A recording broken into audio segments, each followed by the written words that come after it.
What's up, everyone? Coach Tony here. In this training, we're going to show you guys how to start a virtual club step by step. It's a very interesting term. You may have not heard of it. It's something actually we coined internally in our company several years ago. And we'll kind of share some backstory in a little bit, kind of how it came to be. But this will be one of those really cool tactical trainings where you can watch this and just do the steps side by side with us as we go through this training. I think this is one of those topics also that's perfect for any and all high school students, regardless of schools, majors, everything. And as we go through it, you'll see exactly why. My name is Coach Tony. I'm a college admission advisor. I've been doing this for 16 years now. Actually, former UC Berkeley admissions reader. So I read apps, decided the fates of a lot of students. And then after that, I became a director at UCLA. I opened my own high school, and I've been helping families for the last 16 years with the college admissions process. Pretty much get into all the schools you can think of, a lot of the state schools, a lot of the private schools, even several Ivies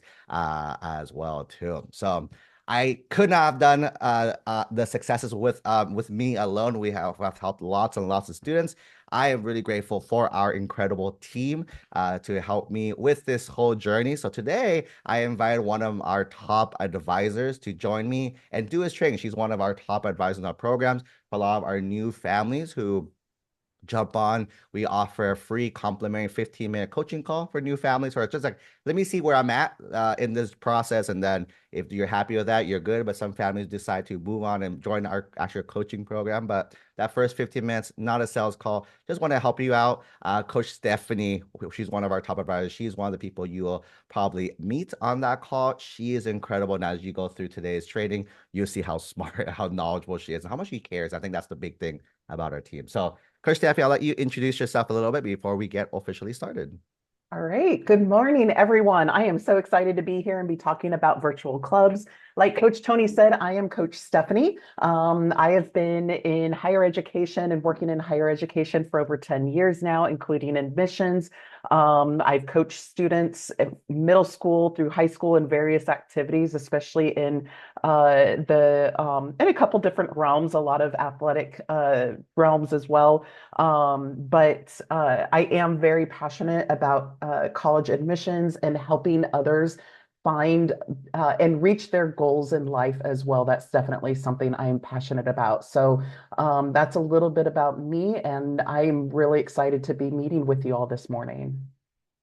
Awesome. Fantastic. So let's go ahead and jump straight in, right? So one of the first thing we'll do is if you're joining us live, we are going live right now. So if you are here live with us, go ahead and share your grade in the chat so we kind of know what grades we can talk to. If we know we have a lot of high school students, we'll talk geared towards there. If we have more younger students, we'll gear towards merit. So definitely share that here. For those watching us in the future, welcome from the past there. So I'm gonna go ahead and share a Google Doc with you all. So those who are here live, I'll give you an access to this. If you're watching the replay, it is somewhere on this page, wherever you're tuning in this video from. It's somewhere on this page. You guys can find it, but those in the chat live here, I just dropped the doc in the chat below if you guys want to follow us here, right? But before we actually start with this, just a few background starts, because what is a virtual? Because you may or may not heard of this term before. So let me put some context first before we actually go into the exact tactical step by step. So if you guys can go back mentally to the year that must not be named, right? 4 years ago, 2020, everything shut down, right? Everything shut down in 2020. And then what happened, right? So for most families, I bet you may know people who have done this. They're like, oh darn, I guess I'm stuck at home. Oh darn, I guess school's online. Oh darn, I guess I can't do anything. My clubs are at school. School's shut down. Coach Tony, how can I do it? I can't do it. So one of the big things you learn about college is colleges aren't looking for a magical list. There's no like set thing that you're kind of chasing after. You don't have to do the research. You can. You don't have to do the internship. You can, right? So all these are not the have to, it's the you can. So what colleges are really looking for, one of the traits that I was looking for as a reader, is how resourceful is a student. Because again, parents, life's not fair. Like things happen, good and bad, more times bad than good, right? So again, if something bad happens, are you going to be settle and say, oh, well, Or if it's an obstacle that you can overcome, did you overcome that obstacle? So a quick little story time. Back in 2020, we were working with a bunch of students as well too back then. And then so when 2020 hit, everything shut down, right? We could not stop. It was a shock to everyone. We're like, oh man, let's regroup. Luckily for us, we are a remote coaching program, so we didn't get hit as hard as a lot of the other folks who are in meeting in person. So we've always been meeting students online, virtually. We have in-person events, but our main program is always online. So we're able to kind of adjust pretty quickly, actually, to the change that happened in 2020. But what I started noticing is, wait, if everyone is going home, it almost leveled the playing field in the sense of like no one has the access to the opportunities that these other schools offered, but everyone's stuck at home, which means knowing how people think, one of our big things you'll see is that we're pretty good at predicting future trends and stuff like, huh, I bet you no one's gonna do anything. Meaning this year, people are gonna quote unquote settle, right? They'll be like, hey, I'm not gonna do anything this year. I'm stuck at home. I'm just gonna play video games all day, watch Netflix all day, right? And that's pretty much it, which I assume, and that basically looking back, that's what happened. A lot of high school students said, I couldn't do anything. Coach told me my child couldn't do anything because everything was shut down. Guess what we have, friends? We live in a world, you guys all have this device in your pocket. You're probably watching us right now from this device right now as well, too, right? You probably have an iPad, a computer, right? A laptop. You have access to all these tools that can open up another dimension essentially to your profile, to your application, and also access to a bigger group of people. So what we had our students actually do is kind of teasers to today's call. I was telling them, hey, emergency call with our coaching families. We can't stop, right? Knowing how colleges want to think, they want to see this is an obstacle the whole world had to face. How did you react to it? How did you like what happened as a result there? So one thing I told our students, we have access. We've been meeting you guys virtually on these calls as well. We actually used Zoom before Zoom was cool. We a lot of our kids were adjusted fine because we used Zoom and Zoom started blowing up really fast and everyone started using Zoom, which is great for us. But the thing is, I was like, huh, we're able to connect here. What's the difference if we have people meeting in the same room and just talking about the same things? Because again, what is a definition of just a club? Like think of clubs in general. Really quick for those who are live, if you can help me out in the chat, what clubs, right? Just traditional clubs is your child, or if you're the student, what clubs are you involved in currently as a high school student? Go ahead and share that in the chat, right? But and I'll go ahead and read off a little bit. But the big thing about clubs is there's really two components of a club by nature, right? Club one is a component of community. There's people that come together, right, to do things. And the second part is the content. Content varies per club. There are clubs that meet and just talk about things. Their content is talking about the things. There's clubs that do things, volunteering in that. Their content is doing things as well too. That's pretty much it, right? In the chat, I see a key club, community of people coming together, content, volunteering, right? I see health club. I'm assuming people who love health coming together, talking about health, right? As well. You said those are the two core parts.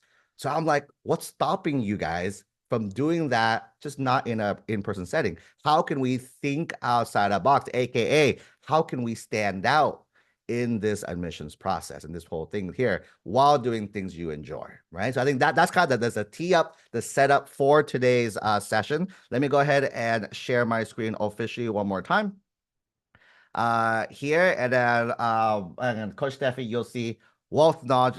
I'm gonna treat this call like almost like an interview, almost like a hey, Coach Steffi, teach me these things. You guys can see again, you guys can have access to our notes. I do recommend taking your own notes as well, just to supplement that knowledge there. Okay. So first off, Coach Stephanie, let's talk about. I kind of gave away answer a little bit earlier, but what is a virtual club, or how would you define a virtual club? Yeah, great question. So basically, a virtual club is an online version of a traditional school club. So in the difference between a traditional and an online is the students are meeting, collaborating, and engaging in activities or projects with a shared interest and in an online format. So the nice, and like I said, the nice thing is these clubs allow students to connect beyond physical spaces, and they often bring together participants from not just within the student's own school, but different schools, different regions. Think about different regions of the country. Many of our families are in California. You might be able to connect with students on the East Coast, or maybe even different countries around the world as well. So you get a broader range of people that will connect with you because you're not limited to the physical space. I love that. I think one of the things that I always tell our students, like, what's an easy way to stand out? Just have something that wow. Like if you can have the reader go wow, that's kind of the key as well, too, right? This right here, I think, is one of the gold pieces that you guys, once you understand, like, ooh, it gets your brains flowing a little, because again, how big is the biggest club at your school? Think about it, right? How big is the biggest club? I've asked this every single time we've done a similar train to this, and the typical answer I see 30, 40, 50. The biggest one I think I've read is like 100 something, 150 as well too. In theory, some of our students, when they start their virtual clubs, they're in the hundreds, if not thousands as well too. If you can share on your app, hey, my virtual club on X has over 2,000 people participating. Wow, right? I think that's the big thing. So I definitely love the fact of beyond their space there. Cool.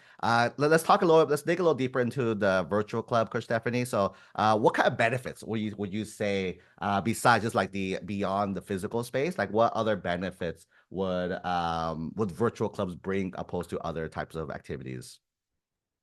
Yeah, so students are very, very busy with everything these days. So the beautiful thing is it gives them flexibility and accessibility because they can participate in their club from home, from the library, from a coffee shop, basically anywhere that they have internet access, they're able to participate.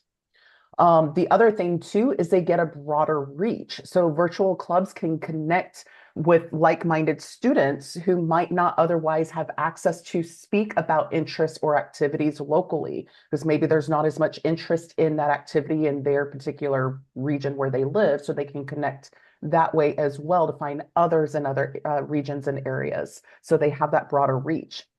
They can help build their skill development. It encourages digital communication, online collaboration, tech savvy skills that are valuable in today's world. And then the other thing too is they get diversity and exposure because they get the opportunity to meet with students with diverse backgrounds, diverse perspectives and ideas as well. So they get to build those things, which those are some of the benefits of virtual clubs.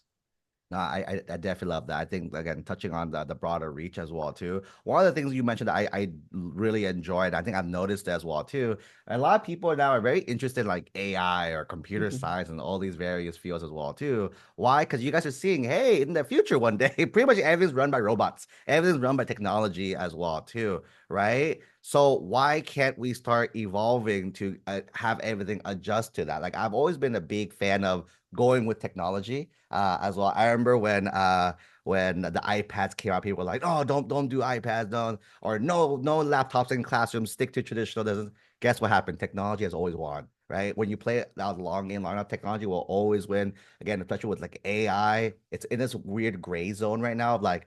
No one really there's no rules yet. That's basically it. There's no rules yet in the space. But once there are rules in the space, you'll see really fast adoption of AI. You probably see it now in everything that you're doing. But as the rules get more and more clear and defined, you'll see more of this as well too. So if we know the future is going to be very tech heavy, why not during tech heavy now? Again, building those skills as a high school student. I think that's a big one that I think is really, really beneficial and useful to touch upon there. Okay. And then so Coach, can you touch on really quick, like what's the difference between like so this is the benefits. Like can you kind of compare contrast it with like a traditional club? Like for those who are still like kind of trying to figure out the differentiation between the two, right? What's the difference between a traditional like club at your school and a virtual club itself? Yeah. So the traditional clubs are done, traditionally within the high school in person, whereas being that they're done virtually, one big difference is the communication. So rather than the communications taking being done in person back and forth. They're done virtually through video calls, chats, or online forums. So they communicate virtually. The activities are also adapted for online participation, which may require some new tools, such as using things like Google Drive for collaboration purposes, using Discord for chat, Zoom for meetings, stuff like that. And then the other thing that also is a bit different is with a virtual club, it emphasizes more virtual leadership skills, such as organizing online events, moderating discussions, managing digital resources. So those are some of the big differences between a traditional club and a virtual club. No, I love that as well. I remember when families I think for me also growing up it was like, hey, go outside to touch grass, do stuff as well too. But now all you guys are pushing a lot of our kids to go into computer science where they're gonna be in basically in a room all day long as well too. So it's one of those like, is that the right approach? Basically communication, right? I think communication changes. Not saying it's wrong to like I like the face to face. That's always fun for me. But again, we're also very well adapted to do online communications, video. Now that we move into digital again, post 2020, right? A lot of companies now have moved to hybrid. Some have stayed remote, as well too. Some have gone back in person, but then they do allow for a flexible schedule as well too. So I think that's a big one. Something else, this is pretty big for a lot of families, especially the students who are juniors and seniors, and they're like, hey, I don't have leadership. How do I incorporate leadership as well too? Keep in mind, leadership doesn't mean a specific title, right? I think it can it be a title? Sure, that's a very easy differentiation of a leader or not. But right, doing these things, you are literally leading a group into something that you're doing. That is definitely 100% the idea, definition of a leader there too. So this is very again easy ways to incorporate leadership into your activities, specifically in the virtual club arena. Cool. And then Coach Steffi, like again, I've learned, and I think we work with enough students now to know that this actually might not be for everyone. Meaning, like there are some students I'm like, maybe not for you, right? As well too, because again, spoilers. There's no exact list. We do. This is actually though one of the more broader ones that are like, hey, I think most students though would probably fit in pretty nicely. But again, there might be some students that like might not be a good fit. Can you touch upon like who's a good like who is this good for? Let's talk about that. And if the students are like, oh yeah, that's me, they can probably consider that. So who is a virtual club like good for? Who is this ideal for? Who is a virtual club ideal for? Yeah, so people that are ideal candidates for virtual clubs is students who are passionate about connecting with others around specific interests, especially if their school doesn't offer the club that they want. I would have Mm, been in this camp as a high schooler. There was a club I would have loved to have joined, but my high school didn't have it. mm. The other thing is students who are comfortable and excited to use digital tools to create a sense of an online community. Luckily, the students today have amazing virtual and digital tools that they can do this with.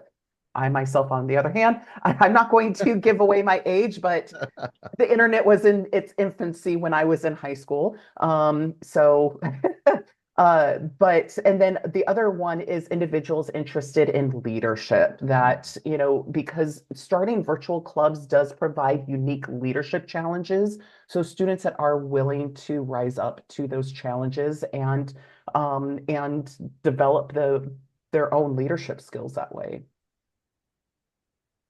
I love it. I love it. I think that the first one that you kind of hit the head for most. I think this is the reason why I think this is good for most students is again college is looking for what students who are passionate about what they don't care. They don't care what the thing is. They just care that you care enough about something to do something with that. Right? Is the biggest thing of all. And again, virtual clubs is one of the easy and arenas where you can demonstrate your passion for it. And a huge thing you touched on, I think I really like you use this line of if your high school doesn't offer it, because a lot of you guys come to us and say, but my school doesn't have that, or my school won't approve that, or a lot of these other excuses. I'll use the word excuses because those are basically all excuses. Oh, but this, but that, but that. What I've learned is if you can solve something with action, you don't really have a problem. You just have a bunch of excuses, right? So virtual clubs is that answer for a lot of students. If, hey, my school doesn't offer this type of thing, cool, you make it, right? And then, hey, my school won't approve it, cool. Your principal doesn't approve the internet as well too. There's no governing board of the internet. You do it, and then that's where the fun happens. I feel in a bit we'll talk about like the talking about how story and stuff, but that's the fun. If again, the thing about, and this is like a little segue a little bit, right? This is one of those things about, again, we talk to a lot of families every single time. And I think one of the big things we try to, it's a mix of realism and expectations is the biggest thing for a lot of families, is that, hey, if you want to achieve certain goals, there are certain behaviors you need to achieve certain goals as well too. And our goal is to kind of match that. Right. Again, do you have to do this? No, you don't have to do this. But right, if you gotta do it, go for it. And the thing about when you go like into the real world and do like a virtual thing, right? You're now opening yourself up not to your high school, to the world. So if your stuff is not that great, the world will tell you right away you're not that great. That's not a bad thing. That's like a dose of reality, I think, right away too. Some students thrive on that. Some of our students love that, and then you can tell, hey, you crushed it here. I have no doubt in the world you'll be fine, right? But this is one of the arenas, like, and you're basically like taking off the seatbelt of high school. Is like, no, I have the conviction. I am passionate. I want to pursue this one. And if you can make it happen, I think it shows a lot from a reader's point of view of the type of person you are there. Okay. So let's talk. And so I think some people might be, I see some questions coming, like, what are some examples of this? Coach Steph, can you give some like just rattle some, like, what are some examples of like clubs? And I think how I approach this question is, if you can think of like, if you can name like, hey, if your school offers these types of clubs, you can kind of convert them. Because again, why reinvent the wheel is kind of my big one, right? The easy, low hanging fruit is if your school has something, can we just turn it into a virtual club? Boom, done. Right. So can you give some examples of virtual clubs in this arena here, like different types of them? Yeah, sure. So number one, very obvious one, academic clubs. Mm, Academic clubs such as math, science, literature, coding clubs. Those are always popular ones. Other ones could include hobby-based clubs such as art, photography, gaming. Gaming's a big one. mm, Music appreciation as well. You could even look at like service and leadership clubs, um, volunteering, student government, advocacy clubs. There's also like career exploration clubs that will focus on certain career skills, such as pre-med, pre-law, business clubs. This could also be one a struggle that I hear parents talk a lot about is those students that are looking to go like an animal science route and trying to mm. get some more exposure there, which that can be a difficult one. So I think that's a great way to kind of increase with that one as well. Awesome. Fantastic. Love it. Love it. And in a bit, I was at con, but I realized let's go through the how to do it first. And then I do have a few examples for you guys, if that's okay with you guys, to share some examples in here specifically. Okay. So I think now that we kind of know like a little gist, but very high level, again, the people are here for the tactics. People like the frameworks, they like examples, they like the step-by-step guidance. Let's go ahead and give it to them, Coach Steffi. So let's talk first. So if Okay. I was to start a virtual club step by step, right? And so I'm a student. I'm like, all right, I identified based on this. Yes, I'm gonna go for it. What is my first step in guiding me if you were to tell me, hey, here's the first thing that I would have you do? First step, you need to choose your club's purpose and goals. So you want to make sure that you define the mission. What's the club's main focus? For example, is it educational, hobby-based, career-focused, or service-oriented? Second one, you need to set your goals. Consider both short-term and long-term goals. Are you aiming to complete a project, organize an event, maybe provide a supportive community? So that would be your first step. Awesome. Can you I think just to give a tactical example, if you can make up a club, how about you make up one, I'll make up one as well too for this Okay. purpose. And then Okay. so let's do a Coach Stephanie example and Coach Tony example so you guys can kind of see that in action. I'll make a table. So you guys can kind of follow along the two examples there. Um so Coach Stephanie, if you were to do step one, again, keep in Hmm. mind we're literally doing it on the fly, on the cuff, so it's probably not a lot of research done. We do recommend you take the time, do the research, figure it out. But just quick high level. Coach Steffi, if you were to create a virtual club following step one, how would you kind of think about that for you? Yeah, so I'll do the one that I would have joined in high school should they had had that Mhm. club, but they didn't, would be in an equestrian club. Mm, So growing up, I was very much into equestrian sports and just was very passionate about horses. That would have been my club, would be to create an equestrian club. awesome, fantastic. And in terms of the mission or goals, what would you say is like your the mission of the group or like your some of the goals that you would set for your club? So I think a number one goal would be to try to make equestrian sports accessible to more people. Mm, It tends to be a niche area that is not accessible to everybody. So trying to broaden the reach and making it as accessible as well as educating people on it as would be the next thing on what exactly is involved in equestrian sports as well as I think another focus would be to increase both horse and rider safety when it comes to equestrian mm. sports for rider and horse well-being and safety. All right, well, we go a little off the cuff a little bit, right? And this is a really good example, by the way, for seniors and juniors. Pay attention to this next step. Coach Stephanie, you Yes. mentioned that you want to make it accessible. Mhm. Why?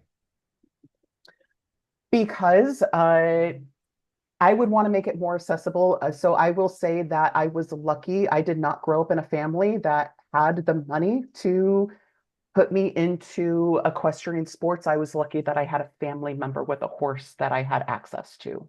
And and as an adult being involved and knowing the expense, it is a tough thing being that it is a little more niche because it usually is something that is reserved for people who have the means and the funds to be able to be involved in it. I had a strong passion for the horses and equestrian sports and I would like to be able, there's a lot of kids out there and others out there who would love to be involved that just don't come from a family with the means to allow them to do that. So I would love to, that would be my number one driver of why I would want to do that is to be able to make it more accessible to those who don't traditionally come from families that have the means for those types of things. That was amazing. So what I did there, by the way, for our juniors and seniors who are watching this as well, that is why we have you guys do. Again, this is like, where does this fit in the big picture of everything, right? We're saying do stuff you enjoy, you would have wanted to. Coach Steffi literally did that. Hey, this topic, I really liked it, right? The topic, that's why we mentioned the what doesn't matter because why this, whatever, she can pick any other club and whatever else, right? The what is not as important. This is what her goal is. What I'm gonna do is I poked it a little bit and asked her, why is that important to you?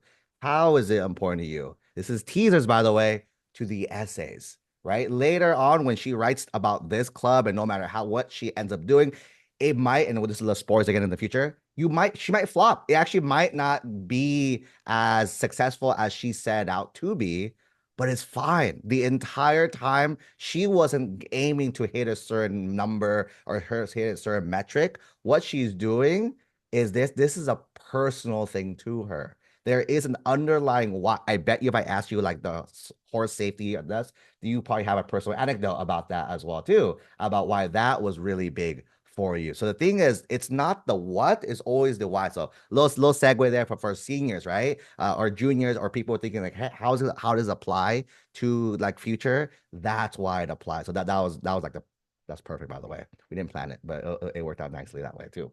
So if I was to do one, I would take another fun angle as well too. I'll give two fun because one of mine kind of relates a little bit to hers. Is I those who know me, I have two really big passions currently right now. I like WWE, pro wrestling, right? And then I also like I think it's more collecting now than just Pokemon. It used to be Pokemon. For those who have been I've been bit by the Labubu craze and the Pop Mart stuff, and then now I'm a sucker for it as well too. So I think the idea of collecting, right? And then so for me, I would create one of these two. These are just like groups. If I was to do a WWE one, it'll be more of a community base, right? To share interest in WWE, talk about the events that week. Basically, they do shows, pro wrestling. I know it's fake, by the way. So yeah, it does that, but it's scripted, but it's storytelling. If you like go out and look at it, it's storytelling with bodies. That's pretty much what it is as well, too. And if you understand that, that's why good wrestlers, you feel the emotion. Oh my God. And you're rooting for the good guy. You're booing the bad guy. It's a story. It's just like you watch movies, right? We don't say movies are fake. We know movies are fake. So, but I think it's a big story as well, too, there. Right. So I do that. If I did the collecting one, perhaps we might be talking about trends because I realized the collecting was part of it, but actually talking out loud, it's not even collecting, it's the resale for me.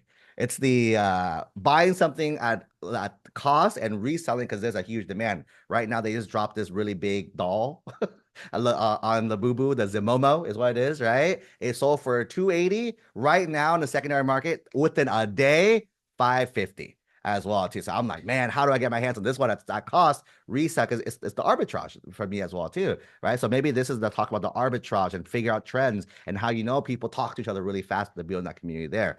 Either way, if you ask me why this one as well, growing up, my grandma and I watched pro wrestling together, right? Growing up, my grandma, I used to sit, she didn't speak English, I didn't speak Vietnamese. So had to like communicate a little in a funny way, but our shared bond, she took care of me growing up, is the other thing too. Our shared bond was pro wrestling. You guys know, a lot of people know John Cena, so a pretty good example to use, right? John Cena, when he wrestles, he wears jorts, right? My grandma always calls him short legs, right? In Vietnamese, that's the one word I knew, short legs, because he looks like he has short legs. If you don't know the stuff as well too, and I had to explain certain things to her, and I worked on my Vietnamese, but it was me like my connection with grandma. Collecting the resale part of it is like the entrepreneurship side in me, but more of my desire to take care of my family. For those who know, I've always worked as soon as I started. Like I knew 14, hey, I gotta work. I've been working ever since. I've never not worked a day in my life. Or I should lie.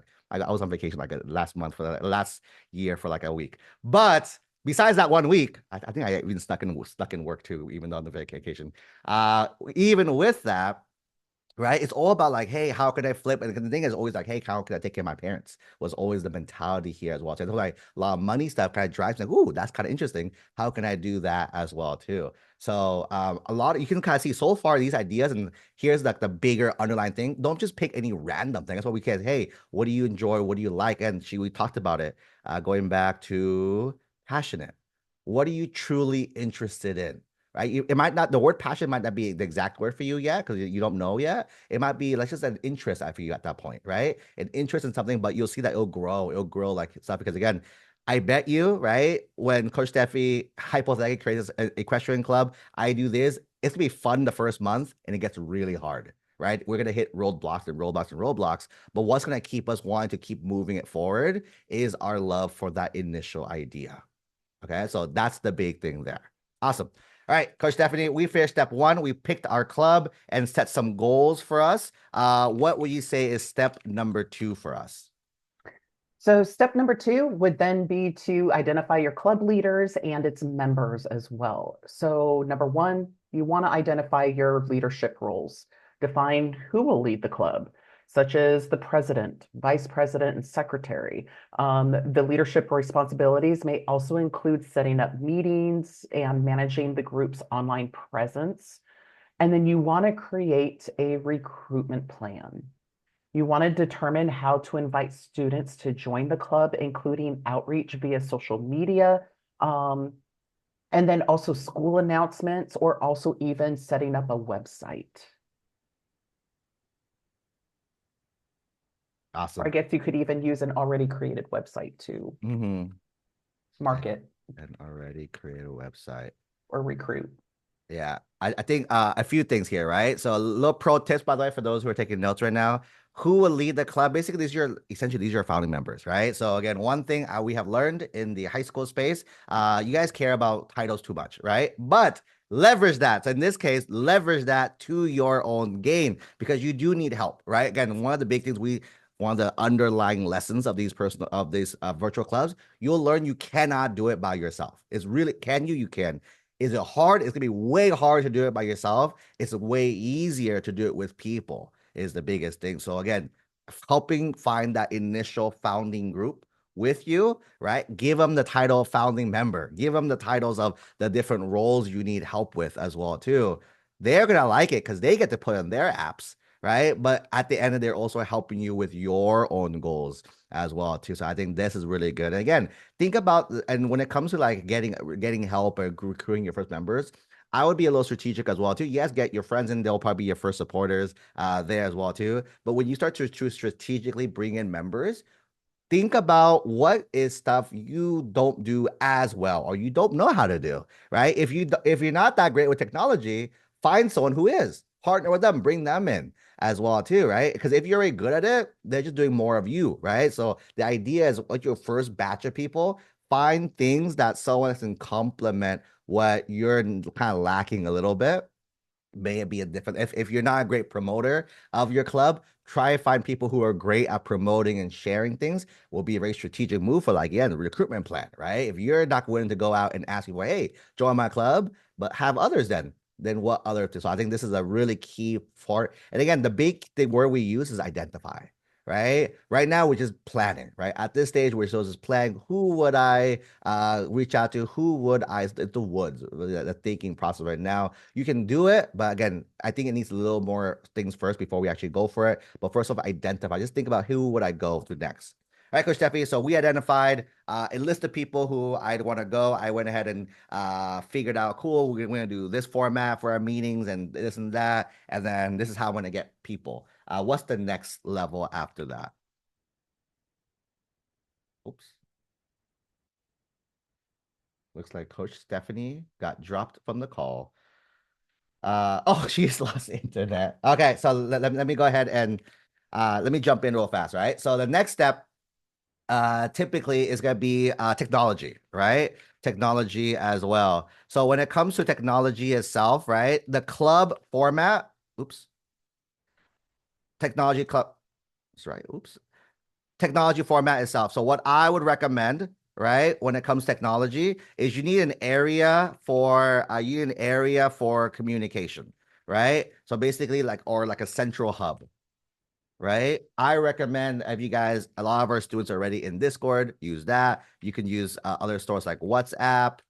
There's like Telegram. You can use even IG groups. They have IG groups now. A lot of kids are on Instagram as well too. Basically, where are people at currently right now, and where can you kind of gather everyone together, right? We personally like Discord. We actually use Discord ourselves for our own coaching families, just because students are already on there. It's very easy switch for them right over here, right? Then let's say the next piece, once you have that, then you need like if you're having meetings, right? Like meetings, right? You need a meeting software, right? Again, a lot of you guys already have Zoom. Use Zoom. If you're not, you can use Google Meets, right? That's free as well too. So using these online platforms to meet with other folks is a really awesome thing. And then if you have shared docs or resources, right? Some of your clubs are they put together things. Then you have like a storage, right, of things. So like Google Drive is a good one. Box.com or you can also keep track of things in like Trello. If you have like a task list to do, a lot of our kids like using Notion. It's like a very fancy thing as well too. And then there's tons and tons of tools. Again, for me, do not overcomplicate it. Use stuff you already know, right? If you already know how to use certain things, use that and then and just run it from there. You could always change, right? You can always change once you're in. But the biggest thing is people spend too much time on these initial stages that we want to get to the meat and potatoes of it faster is the biggest one. Okay. So once you identify the technology, next step is going to be let's figure out the first meeting, right? First meeting, right? So when it comes to the first meeting itself, establish it. Again, you're probably going to go ahead and reach out to your folks, right? Gather the first batch of folks, right? The first meeting should usually be as setting expectations, right? And review. and forecast the vision. The one benefit of doing virtual clubs is that in theory, when you record this, you can always keep it recorded for everyone else in the future, right? Put it up on Google Drive or put it up on YouTube. And now every new member now has a welcome video. Think of this as the orientation call of your club, right? That anybody new can go through. This is why this is the powerful thing, right? You know, one of the big reasons a lot of people join clubs and don't like it or don't whatever, they don't feel included. They don't know what's going on. People are using words they don't get. There's already friend groups, there are already things happening. What I would recommend is if everyone had a great orientation experience, like, hey, welcome to our group. Here's what you got to do next. Then that's going to be really, really strong for you. Okay. So I think that's going to be the setup for the first meeting there. And then, right, after that, then it's going to be the content factor, right? The figure out your content component of this, right? So everyone's being different. So let me go back to the examples we shared earlier and give you a few examples of what the content is that we've seen some of our students do in the past, and you guys can probably do it for yourself as well too, right? So let's say you want to do an academic club, let's do a coding one, right? That's a fun one, right? So if I was to do a coding one, one example I could do is Coach Stephanie's back. I see her there. So one example I can do is for coding, what if you host like a weekly challenge, a weekly coding challenge that people go in, submit their codes, and they do that. Or you're all building something together, right? How cool would that be if like each week you build something together as a collective in the team? Keep the code open source, means anyone can jump in, contribute to it, use a tool like GitHub, for example, for that. That would be a really cool thing there. If you did a hobby-based one, let's say I do photography, right? If I do a photography one, what if each week has a theme, right? To like, hey, each week we're gonna have a different theme, and then you're gonna take a picture and showcase that in one of these channels. That if you use Discord, you can create different channels for different things. So people can go ahead and share their artwork, their photography. A big one that comes up is gaming. Let's talk about gaming for a second, because I always joke, half joke. Why you guys? What's the thing you spend most time doing? Most of our kids, video games, is the big one, which is hilarious. But is that really a bad thing? Right. So let me challenge a few parents first on this one. Right. The esports industry is a multi-billion dollar industry. People who compete in these games win hundreds of thousands, if not millions of dollars. There are colleges that will pay you. One example, UCI pays you 6,000 per year to play on their team, right? So there are schools that do prioritize this. However, this is where reality kicks in. Are you good? Because if you're not good, that's probably not the best route for us. If you are ranked, right? If you're playing a game and it's like, hey, I'm actually doing really good, awesome. Go for it. Like, I'm not gonna tell you not to, because then the potential, the payout is way higher than the other ones. So go for it. The issue is reality. That's the itty bitty percent. That's the itty bitty folks at the very, very, very top. Majority of folks do it for more pleasure than actually like competition purposes, right? So just playing a game doesn't really count. But let me give you an example. One of our students who ended up at a top private school, top 20 private school, what he did, because he didn't do because he played Minecraft was his game, right? I still don't get Minecraft to his day. I think there's like building blocks and they just do stuff, break it down, do other stuff. But what he did was I told him, what do you do? He's like, I spend 3 hours a day. I'm like, dang, that's a lot of hours as well, too. So we don't want to get rid of it completely, but it's a lot of hours we got to replace it with. So I asked them, what do you actually do? Like, tell me, like, let's break it down from a strategic point of view. What do you do? And he's like, oh, I build maps. So Minecraft, you build like settings as well too. Like think of like a map of things. So he builds maps and he invites his friends to come and host games on his map. And I was like, oh, you are not playing a game. You are a community builder, is what you do. So what we end up doing is he had a Discord server. We changed it from his server of his stuff to like we called it he called his island like a name for it, right? And then so what it was he got to play because he enjoyed the building aspect of building these intricate maps. And he invite people to come on and host games on his thing. Once we shifted it from this is your server where people come hang out with you, to a this is a community server that everyone jumps in and does it on your map. You're the host, and everyone's doing stuff there. We grew his club from I think 3, 4 people to several hundred people in the span of a few months because we shifted that dialogue.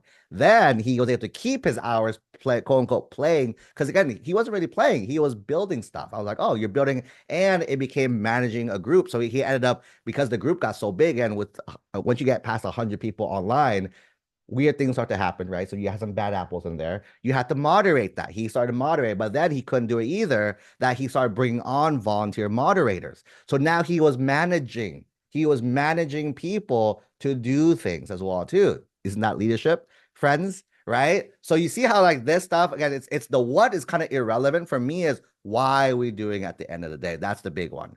Um, Volunteering, there's tons and tons of online volunteering things. There's a lot of online nonprofits that do stuff online. So instead of physically going out and like cleaning a beach or doing stuff, right? You can tag team with online volunteering groups to help them with online efforts. That's another angle there. Career exploration is a really fun one. It's actually very easy one to do. And a lot of our kids actually run with it. So when it comes to these things, let's talk pre-med. One of my students did a pre-med one. And then so what she did was every month. So their thing, because they're busy, pre-med kids are busy. They didn't meet every week, they met once a month. And each month they met because they had the Discord. They were chatting daily though, so that was still running no matter what, right? They also create like a study hall area in the chat where people helped each other out with school. So that's how it grew a lot faster too. But what they did, their core thing is every single month we bring in a doctor to ask for you guys to talk to them and ask questions, how they became a anesthesiologist, how they became a X doctor, Y doctor as well too. So that was really cool. So then, right, these students had private access because they're part of the virtual club to talk to these people. That's a really easy angle, by the way. Just gotta find someone who find people to talk to them and say, hey, can you come talk to our students? We have a group of X students. And again, just a little pro tip, the bigger the group is, the easier it is to go. The one thing you learn about humans is we have an ego thing as well too. So we have an ego thing that we like, kind of be like the attention of a lot of people listen to us, especially those people in the law field, med field, business field, right? I would do something like that as well too. Invite people in. You can do lessons, right? So if someone wants students did for pre-law broke for business, I mean, they did each week, they did a little each person's tag team did a little presentation on here's what marketing is, here's what finance is, here's what corporate social responsibility is, and these different aspects there. Okay. Coach Stephanie, since you're back as well too, I'd love for you to touch on this one. I know it's close to your heart as well. If a student was interested in animal science, if you had to like kind of ramble and do, what virtual club would you set up for a student who's like, I think I like animal science. What kind of format of a virtual club can I do? Usually, students who are interested in studying animal science usually want to go on to be veterinarians. And so I would almost do the same thing with like a pre-med where Mm, but it's on the veterinary side where you can, meet and talk about, animals, animal health, science, that sort of stuff, have a vet and different vets. There's different types of vets out there, large animal, small animal, exotic, marine. So where you could have different vets that specialize in different animals, do that same thing, meet and talk about what they do, how they got into what they, their type of field of veterinary medicine. So that it would be kind of the same along the same lines as a pre-med route. I love it. No, again, and that's the beauty. You see how like it's one little tweak just like that, and now it's a whole different club as well too. And something that we mentioned, especially if you if you going that route of like me bringing guest speakers and this, right? One is that your guest speaker doesn't fit their schedule is way more open. If you tell them, hey, can you come to our lunch meeting? It's a lot harder for them to leave, come to your meeting versus if they just go ahead and hey, when are you free on Zoom on the evenings? Cool, we'll go ahead and schedule that. Let's come that. The call is recorded so people who can't make it there can still watch the replay, right? That's the beauty. Like just like this call, people who are live, you guys are getting it, but those who watch the replay, you get the replay as well too. And right, the other benefit is you don't have to also search for your local area, right? Because some of you guys, but Coach Stephanie, my city only has one vet. I'm like, that's fine. Expand out to your county, expand out to your state, expand out to the United States. I bet you if I looked up the word vet for the United States, there's all oodles and oodles and oodles of them, right? And anyone is fair game when you enter the virtual aspect. It's when you're thinking too narrow in the traditional format. That's where it's a little more tougher to do it. But the biggest thing is going to be going the virtual route there. Okay. Let's kind of wrap it up really quick, because Stephanie, I think I jumped in, I talked about technology, using different softwares, how do you get your first meeting, treating it as an orientation call and recording it so new members can watch that first meeting and they'll feel like they're part of the group, because that's one of the big things of virtual clubs in general, that new people always feel left out, I feel. But having that orientation to kind of realign everyone was good. We talked about content, right? Talking about if I was to hypothetically do the other ones, here's what the content would look like for each of these clubs. One final thing that I think will be great to touch upon is how do we, because again, the difference between virtual and traditional people kind of assume I'm gonna show up to lunch, I'm gonna do there anyways, but online requires a little bit more like engagement and participation. Right? Can you talk a little bit about some strategies, some recommendations when it comes to that arena in terms of engagement and participation here for our families? Sure. So, one way that you can encourage participation, you can use polls, you can do breakout rooms, you could do shared discussions to keep everybody involved in in the topic that you are discussing. Um, you could also offer leadership opportunities to the people in the club, encourage members to take on small leadership roles or lead particular activities, which that also boosts engagement and ownership of the various club members. Also, a big one, celebrate achievements, recognize Mm. members for their efforts, and for both their efforts and achievements in each meeting. And that helps to keep morale high and encourage continued participation by celebrating those achievements that others make. I love it. I think the thing about if those in traditional clubs, you can do the exact same things too, by the way, in your traditional clubs, right? It's just that with the virtual option, it's just a lot easier, right? And with the in person, you have to wait each week to say, "Hey, Coach Steffi, you did awesome last week." Right? Versus if we did it online, right after this call, I can send her a quick message, "Hey, great job on our call we just had." Right away, right? And that's the beauty of the virtual format, is speed, right? Helps you with speed. And again, much easier to do polls versus like how to figure out what things. A lot of these tools kind of built right in. If you use the tools recommended, a lot of these they have poll tools definitely right away. The leadership is huge. I really enjoyed, liked how Coach definitely talked about that, because that's a big one, right? Again, not only are you doing it for yourself, you're doing it to help others as well too, right? Again, so and others, that's why they want to be involved, because they want the roles of this, right? And again, when you think of online, what roles can you generate, right? Hey, if you're doing a content piece, who's gonna look for these speakers? Is anyone, hey, I'm if I was someone, I'd be like, hey, I'm putting out we're opening up a role that we're taking 3 people, and all you do is help us find guest speakers for our calls. Boom. 3 people now can now put on their resumes that they now have helped you find speakers for this club as well too, right? Or in moderating, right? Again, you always get some bad apples every once in a while, and then and you gotta do what you do with them, right? Recommending delete and ban, right? It's pretty much what it is, right? Doing stuff like that, you need someone to kind of mock. Again, you're not gonna be there all day long to monitor. Again, when it's small, you can, but when it gets so big, it's really, really hard to do stuff like that. Okay. So I think that's the big one. So I think this is really big. And again, the big thing is grow it, all right? Grow as big as you can. There's no right or wrong option. We kind of share you guys the tips on how to start it, how to start growing it as well. This call is more of the starting factor. So again, this you can pretty much crank out in an hour. It's not one of those hard things to do. You can literally after this call go make it and within 30 minutes say, Coach Tony, I have my club set up. And I'm not, I'd be like high five to you as well. Okay. Awesome. Perfect. I think that's pretty much this session. So we have a few questions in the chat. We'll go through Q&A. However, for some of our new families who aren't working with us yet, who are interested, like I mentioned earlier, we do offer a free 15-minute coaching call for our new families. Our coaching families, they get access to us inside our program, live calls daily. We get chat support daily as well too. But for new families who are just want a taste of it, we offer a free 15-minute coaching call. You can't buy anything on this call, by the way, so it's not a sales call. You can leave the credit cards at home.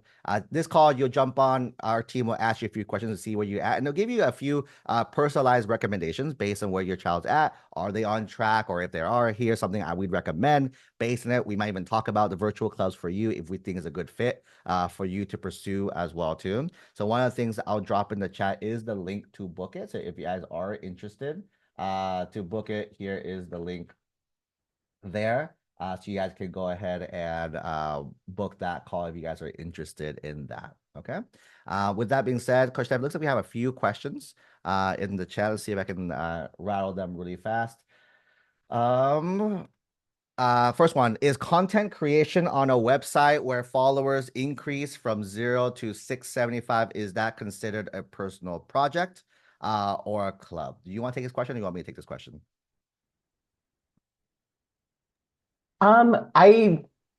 I could take it. Yeah, go ahead. So, in all honesty, and I would be curious what what your thoughts are on Yeah. it too, Coach Tony. I personally say it could serve as either, depending on, what it is. I mean, sometimes even setting up your own personal club can be a form of a personal project as well. So, I would say that it can serve either purpose.